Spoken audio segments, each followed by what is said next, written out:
Cotton loves chaos. I heard moaning coming from our bathroom, which was weird enough considering my boyfriend had said he was heading in for a shower.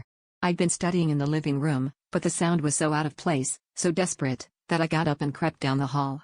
When I pushed open the door, my boyfriend and my roommate were standing on opposite sides of the tiny tile room, both looking like they'd been caught robbing a bank.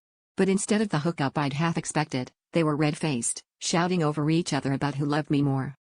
My boyfriend's voice cracked as he insisted he'd been planning to propose, that he'd even shown the ring to my roommate, but my roommate fired back, listing every secret conversation, every late-night confession we'd ever shared. The air felt thick and electric, their words ricocheting off the walls. I just stood there, mouth open, trying to process if this was some twisted prank or if my whole relationship was unraveling in front of my eyes. My roommate finally blurted out that the only reason she hadn't confessed her feelings sooner was because she didn't want to ruin what we had. Suddenly, all the weird glances and inside jokes between them made sickening sense. My boyfriend turned to me, desperate, and begged me to believe that nothing physical had happened. My roommate looked at me with tears in her eyes, saying she couldn't hide it anymore.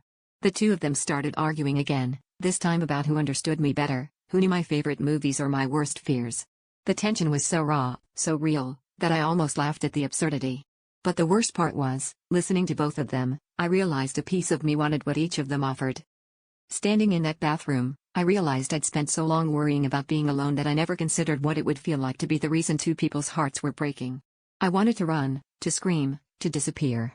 Instead, I just looked at both of them and said nothing, because the ugliest truth was that I liked being fought over. It made me feel seen in a way I hadn't in years.